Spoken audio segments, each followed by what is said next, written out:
ಖ್ಯಾತಿ ಪಡೆದಿರುವಂತಹ ನಟ ಪವನ್ ಕಲ್ಯಾಣ್ ಅವರ ಹುಟ್ಟುಹಬ್ಬ ಸಂಭ್ರಮ ನಡೀತಾ ಇದೆ. ಇವರು ಇತ್ತೀಚೆಗಷ್ಟೇ ಉಪಮುಖ್ಯಮಂತ್ರಿಯಾಗಿ ಕೂಡ ಸ್ವೀಕಾರ ಮಾಡಿದ್ದಾರೆ. ಇವ್ರಿಗಿರುವಂತಹ ಫ್ಯಾನ್ ಬೇಸ್ ಮಾತ್ರ ಅಷ್ಟಿಷ್ಟಿಲ್ಲ. ತುಂಬಾ ಜನ ಫ್ಯಾನ್ ಬೇಸ್ ಹೊಂದಿರುವಂತಹ ನಟ ಅಂತ ಹೇಳಿದ್ರೆ ಟಾಲಿವುಡ್ ನಲ್ಲಿ ಅದು ಪವನ್ ಕಲ್ಯಾಣ್ ಅಂತಾನೆ ಹೇಳ್ಬೋದು. ಈಗ ಇವರ ಒಟ್ಟು ಆಸ್ತಿ ಎಷ್ಟಿದೆ, ಇವ್ರ ಹತ್ರ ಯಾವ್ಯಾವ ಕಾರ್ ಇದೆ, ಇವರ ಮನೆಗಳು ಎಲ್ಲೆಲ್ಲಿದೆ, ಇದರ ಕಂಪ್ಲೀಟ್ ಮಾಹಿತಿನ ಈ ವಿಡಿಯೋದಲ್ಲಿ ನೋಡೋಣ ಬನ್ನಿ. ಚಿತ್ರ ರಸಿಕರು ಮತ್ತು ರಾಜಕೀಯ ಗಣ್ಯರು ಪವನ್ ಕಲ್ಯಾಣ್ಗೆ ಶುಭಾಶಯಗಳನ್ನ ವ್ಯಕ್ತಪಡಿಸುವ ಪೋಸ್ಟ್ಗಳನ್ನು ಸೋಷಿಯಲ್ ಮೀಡಿಯಾದಲ್ಲಿ ಹಂಚ್ಕೊಳ್ತಾ ಇದ್ದಾರೆ. ಮೆಗಾಸ್ಟಾರ್ ಚಿರಂಜೀವಿ ತಮ್ಮ ಕಿರಿಯ ಸಹೋದರ ಪವನ್ ಕಲ್ಯಾಣ್ ಹುಟ್ಟುಹಬ್ಬದ ಸಂಭ್ರಮದಲ್ಲಿ ಅಪರೂಪದ ಫೋಟೋವನ್ನ ಹಂಚಿಕೊಂಡಿದ್ದು ಲವ್ಲಿ ವಿಶ್ ಮಾಡಿದ್ದಾರೆ. ಮುನಿಸು ಮನೆತ ಐಕಾನ್ ಸ್ಟಾರ್ ಅಲ್ಲು ಅರ್ಜುನ್ ಕೂಡ ಸೋಷಿಯಲ್ ಮೀಡಿಯಾದಲ್ಲಿ ಪವನ್ಗೆ ವಿಶ್ ಮಾಡಿದ್ದಾರೆ. ಟಾಲಿವುಡ್ ನ ಶ್ರೀಮಂತ ನಟರಲ್ಲಿ ಪವನ್ ಕೂಡ ಒಬ್ಬರಾಗಿದ್ದಾರೆ. ರಾಜಕೀಯದ ಹೊರತಾಗಿ ಸಿನಿಮಾ ಕೆಲಸಗಳಲ್ಲೂ ಪವನ್ ತೊಡಗಿಸಿಕೊಂಡಿದ್ದಾರೆ. ಇನ್ನು ಪವನ್ಗೆ ಎಷ್ಟು ಆಸ್ತಿ ಇದೆ, ಅವರು ರಾಜಕೀಯಕ್ಕೆ ಬಂದ ಮೇಲೆ ಅಷ್ಟೆಲ್ಲ ಆಸ್ತಿ ಮಾಡಿದ್ರ ಅಥವಾ ಮುಂದೆನೆ ಅವ್ರಿಗೆ ಅಷ್ಟು ಆಸ್ತಿ ಇತ್ತ? ಹಾಗಾದ್ರೆ ಅವರ ಟೋಟಲ್ ಆಸ್ತಿ ಏನು, ಅವರು ಸಂಪಾದನೆ ಮಾಡಿದ್ದು ಸಿನಿಮಾಗಳಲ್ಲ ಅಥವಾ ರಾಜಕೀಯದಲ್ಲ ಅನ್ನೋದ್ರ ಕಂಪ್ಲೀಟ್ ಮಾಹಿತಿನ ಈ ವಿಡಿಯೋದಲ್ಲಿ ನೋಡೋಣ. ಏನಪ್ಪಾ ಅಂತ ಹೇಳಿದ್ರೆ, ಪವನ್ ಕಲ್ಯಾಣ್ ಹಲವು ವರ್ಷಗಳಿಂದ ಚಿತ್ರರಂಗದಲ್ಲಿ ಆಕ್ಟಿವ್ ಆಗಿದ್ದಾರೆ. ಈಗ ಪವನ್ ಕಲ್ಯಾಣ್ ರಾಜಕೀಯದಲ್ಲೂ ಕೂಡ ಯಶಸ್ವಿಯಾಗಿದ್ದಾರೆ. ಪೀಠಾಪುರಂ ವಿಧಾನಸಭಾ ಕ್ಷೇತ್ರದಿಂದ ಶಾಸಕರಾಗಿ ಸ್ಪರ್ಧಿಸಿ ಗೆಲುವು ಕೂಡ ಸಾಧಿಸಿದ್ದಾರೆ. ಆಂಧ್ರ ಉಪಮುಖ್ಯಮಂತ್ರಿಯಾಗಿ ಅಧಿಕಾರ ಕೂಡ ಸ್ವೀಕರಿಸಿದ್ದಾರೆ.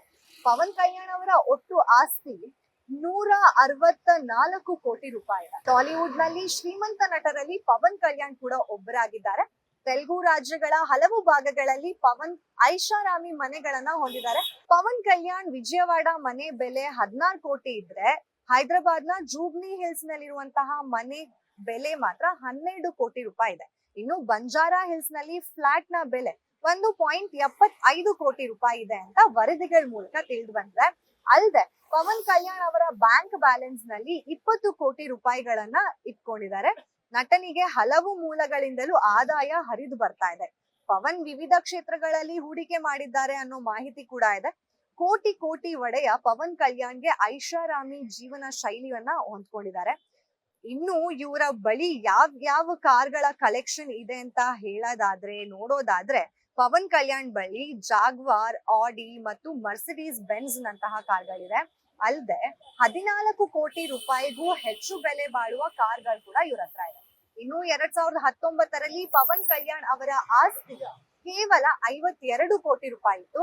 ಇದು ಕೇವಲ 5 ವರ್ಷಗಳಲ್ಲೇ 3 ಪಟ್ಟು ಹೆಚ್ಚಾಗಿದೆ ಅಂತ ಹೇಳಿ ತಿಳಿದು ಬರ್ತಾ ಇದೆ. ಪವನ್ ಕಲ್ಯಾಣ್ ಪ್ರತಿ ತಿಂಗಳು ಸುಮಾರು 1.5 ಕೋಟಿ ರೂಪಾಯಿ ಗಳಿಸ್ತಾರಂತೆ. ಅಂದ್ರೆ ವರ್ಷಕ್ಕೆ 18 ಕೋಟಿ ರೂಪಾಯಿ ಆದಾಯ ಪಡಿತಾರೆ.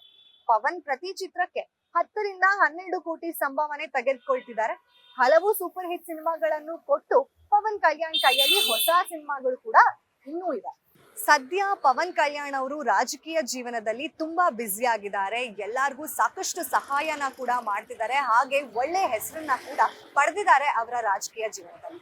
ಇನ್ನು ಅವರ ಚಿತ್ರ ಪ್ರೇಮಿಗಳು ಅಂದ್ರೆ ಅವರ ಫ್ಯಾನ್ಸ್ಗಂತೂ ಅವರನ್ನ ತೆರೆ ಮೇಲೆ ಕಾಣದೆ ಸಾಕಷ್ಟು ಬೇಸರ ಕೂಡ ವ್ಯಕ್ತಪಡಿಸ್ತಾ ಇದ್ರು. ಆದ್ರೆ ಈಗ ನಟ ಪವನ್ ಕಲ್ಯಾಣ್ ಅವರು ಕೂಡ ಚಿತ್ರಗಳಲ್ಲಿ ನಟಿಸ್ತಾರೆ, ಇನ್ನೂ ಹೆಚ್ಚು ಸಕ್ರಿಯವಾಗಿರ್ತಾರೆ ಅಂತ ಕೂಡ ಕೇಳಿ ಬರ್ತಾ ಇದೆ. ಇದರಿಂದ ಸಾಕಷ್ಟು ಅಭಿಮಾನಿಗಳು ಫುಲ್ ಖುಷಿ ಆಗಿದ್ದಾರೆ. ಯಾರ್ಯಾರೆಲ್ಲ ಪವನ್ ಕಲ್ಯಾಣ್ ಅವ್ರನ್ನ ತೆರೆ ಮೇಲೆ ಮಿಸ್ ಮಾಡ್ಕೊಂಡಿದ್ರು ಅವರಿಗಂತೂ ಸಿಕ್ಕಾಪಟ್ಟೆ ಖುಷಿ ಆಗಿದೆ. ಇದಾಗಿತ್ತು ಇವತ್ತಿನ ಸ್ಪೆಷಲ್ ಸ್ಟೋರಿ. ನೋಡ್ತಾ ಇರಿ ಗ್ಯಾರಂಟಿ ನ್ಯೂಸ್. ಕ್ಯಾಮರಾಮ್ಯಾನ್ ಗಿರಿಬಾಬು ಜೊತೆ ಚಂದನ. ಗ್ಯಾರಂಟಿ ನ್ಯೂಸ್, ಸುದ್ದಿ ಖಚಿತ, ನ್ಯಾಯ ನಿಶ್ಚಿತ.